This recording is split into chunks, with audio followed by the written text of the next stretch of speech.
Hello, I have a bigger voice than you today. Oh, shut up. Sean was also in the middle of bringing my regular microphone and headphones and my sound effects box up here when he had to go into quarantine for COVID. And we are like, Bob, as someone else that does broadcasting, you understand, yesterday I get off the air and I read literally millions of our listeners are apparently all radio producers are like, oh, this is ridiculous. All you need to do is hook the flux capacitor to the Varnahard. They're all radio engineers. Yeah. Yes.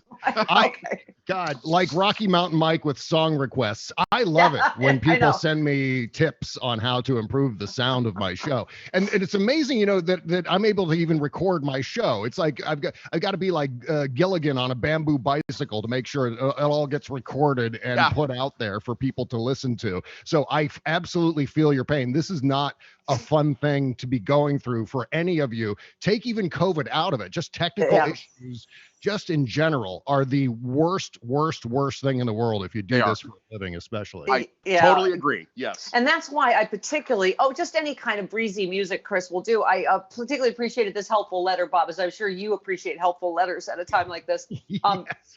Just helpful suggestions.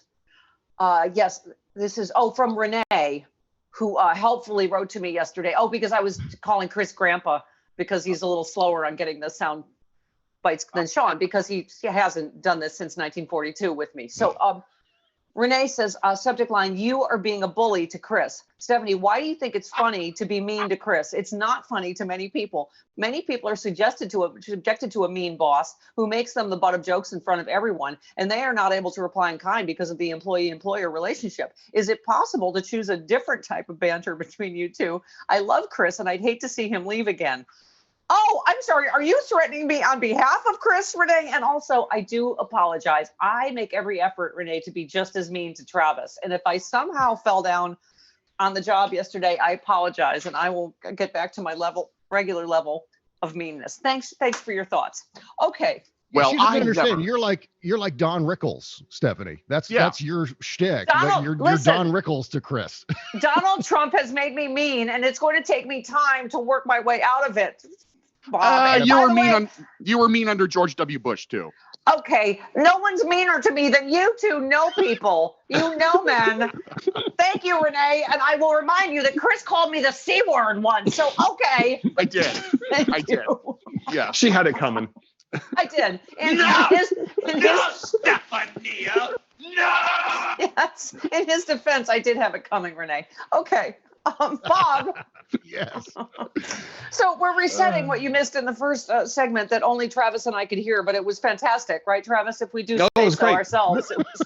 It was a good conversation. Well, I mean, we were saying about Mitch McConnell refusing to reconvene the Senate, right, to allow Trump's impeachment to start while he was in office, and now we're going, well, now it's too late. He's not president anymore. Oh, my God, you can't trust this turtle MFer is my point.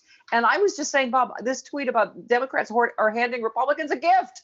Get rid of your stupid, the guy that's wrecked your party and caused you to lose all three branches of government, and you don't want to run again anyway. Right. And do the right thing by accident. Right. Yeah. They keep trying the same thing over and over again to circle the wagons around this lunatic. And it's not going to work out well for them because he doesn't care about them now.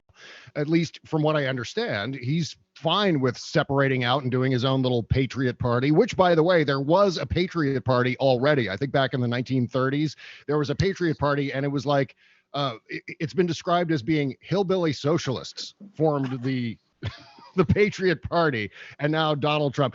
Fancy that, Donald Trump wanting to. I hear a lot of their programs are toothless. They're kind of toothless, their policies. Stephanie. That's right. What? I don't. I just mean legally. Bob. Yeah, I mean, I don't. It really is amazing. It gives they've been given a chance to get on the right side of history, to get rid of this, cancer on their party. And by the way, the best way to do that is convict him. If he can't run again, there's no Patriot Party. It's a cult, as you've often said. It's a cult. It's a personality cult of one, Donald Trump. Well, how shocking is it that the Republicans are like leaning back on being the victims again. They love this. They love the idea of, oh, well, you know, this is not about Donald Trump. This is about the Republicans being silenced and how the Democrats just love their cancel culture. So they're trying to cancel. It's the most insane thing, because you could actually go back and say, well, Abraham Lincoln was the ultimate cancel culture and insurrection against the United States. Where are we hearing that about recently? This is the same kind of thing. Well, there is not absolute free speech in this country. Obviously, this is a right we cherish. It was right. Point of order. I would like to cancel Nazis. Are we for that? I think we're for that. That's right. It's fair. Yeah. That's fair. Yes. Yeah. Oh, I mean, why would anyone? Yes, I'm sorry. I stole that inadvertently from your refrigerator sex partner and brilliant podcaster Kimberly Johnson. That's where I'm sorry. I didn't even realize I was stealing it right to you. I hear her screaming in the other room. I said that first, Bob. That's right. Kimberly Johnson. Now. Here, I printed it right here, Bob. Kimberly Johnson said Nazis should be canceled. We can agree on that, right? Yeah. Right. Wasn't World War II cancel culture for Nazis? I mean, if I'm remembering, right? Yeah. Right. You know, where there's Josh Hawley, Maria Bartiromo was practically crying on her show yesterday. It's so absolutely ridiculous and whiny and pathetic. It's just the same kind of whiny crap that we saw from Donald Trump for 4 years, now taken into this new phase of the Republican Party or whatever they're going to become. And they seem to either be not clear on what free speech is, or they're just pandering to the dumb stupids in their dumb stupid caucus. They say, well, these people don't know what free speech is anyway, so we're just going to tell them that our free speech is being violated because they're not letting us, incite insurrection. We're not letting them incite a violent attack against the United States Capitol, maybe even state capitals along the way too. And I can't hear enough from people on Fox News talking to millions of viewers that they've been silenced. Yes, that's not exactly being right. Silenced. Because you retweeted Josh Hawley, noted traitor, who said Democrats in D.C. say they want unity. They don't want unity. They want total control of what we say, what we think, who we support, and they're working in lobstick with big tech and big corporations to silence us. He said on the airwaves of a giant corporation. Okay.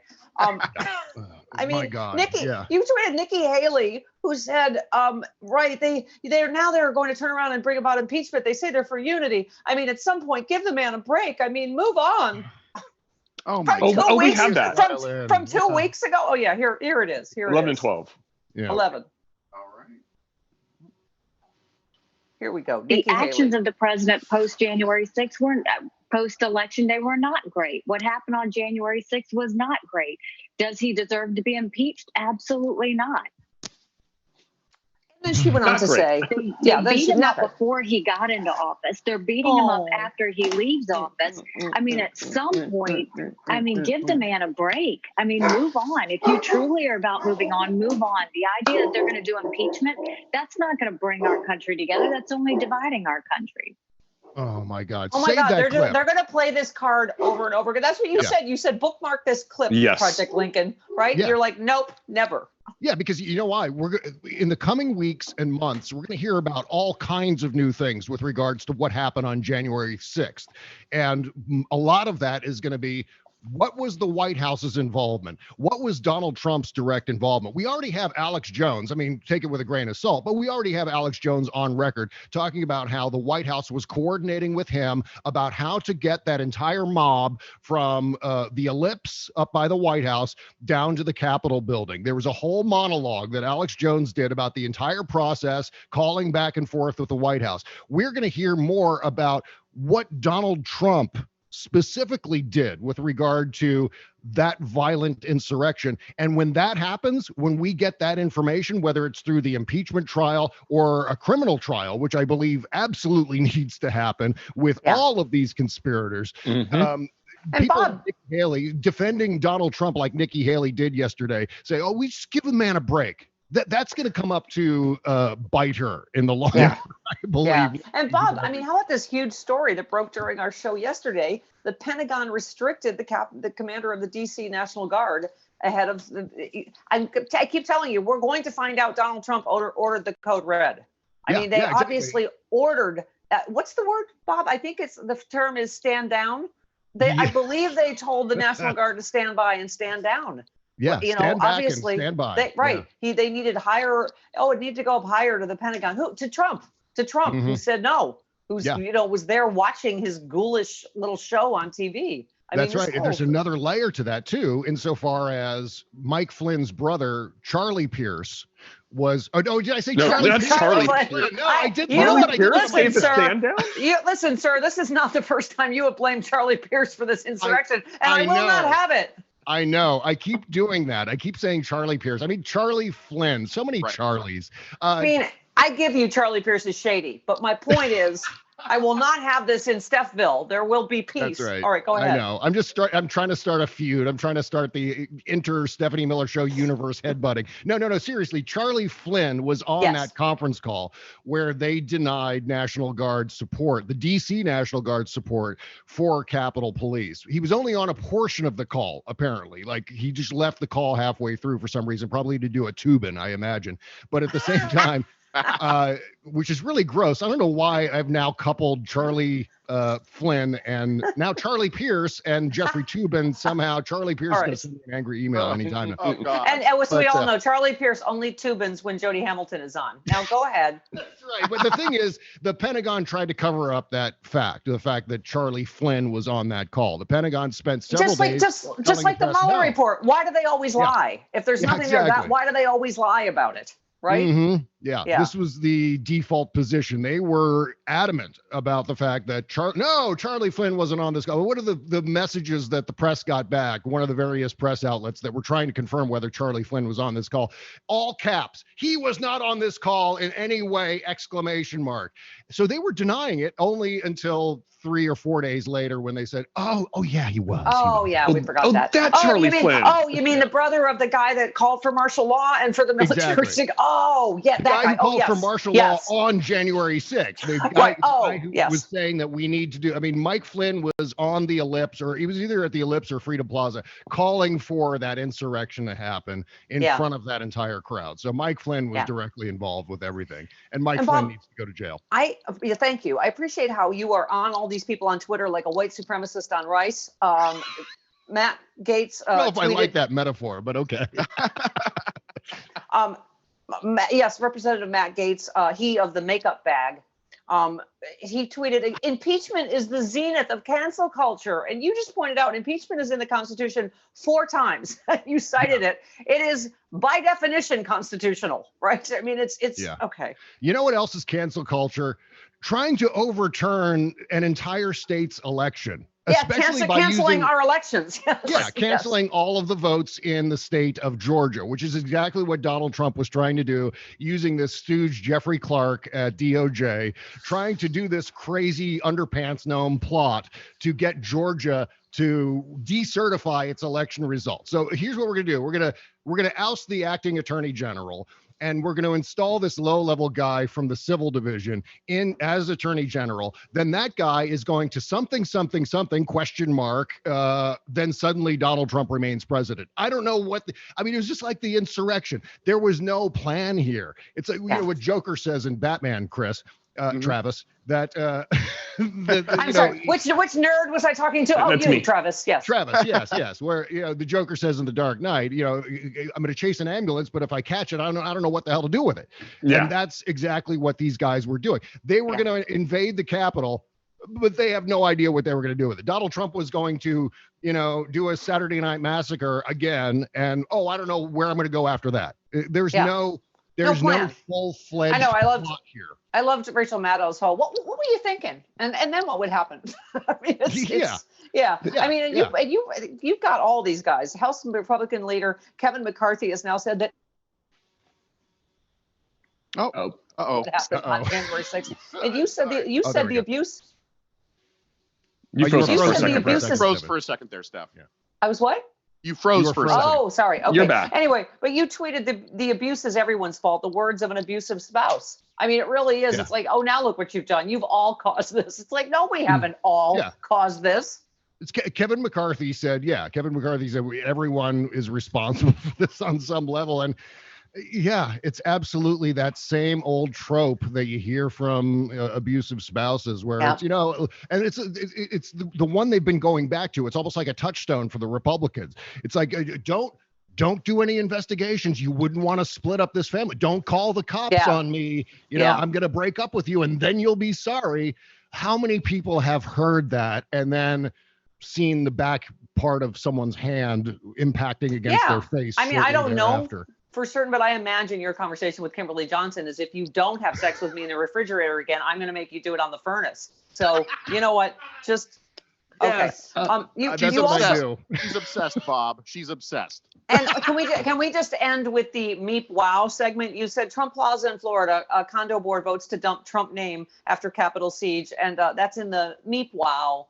And also they're looking at the clause that he's already violating. He's not supposed to stay there more than 7 days. And then also Mike Pence is apparently couch surfing and also doesn't have a home and is running for his life because of death threats. So it's, oh dear, a bunch of homeless grifters. Yeah, exactly. In the movies where a guy comes home after being away for a while and there's all kinds of bills and things coming through his mail slot, and he's got to take a box and stick it under the mail slot so all the horrible things land in the box so he can just throw it away. That's what Donald Trump has to do with all the summons and subpoenas and documents and legal bills. Yeah. He's just Donald Trump in his underpants, surrounded by legal bills and all kinds of official court documents. That's what I like to imagine. He just goes through his mail. Letitia James, Cy Vance, Letitia James, Cy Vance. Okay. All right. Before you go, Bob. Yeah. Charlie Pierce has a message. He says, tell Cesca my seconds will be in touch shortly. See, now I'm screwed. I'm so fight. Yay, ratings. What did Charlie Pierce know, and when did he know it? Listen, Bob, with all the technical difficulties, I'm just happy that I figured out how to move the Bob Cesca Show from my library back into my Listen Now segment, since you are the essential broadcast of the Sexy Liberal Podcast Network. Love you, honey. Goodbye.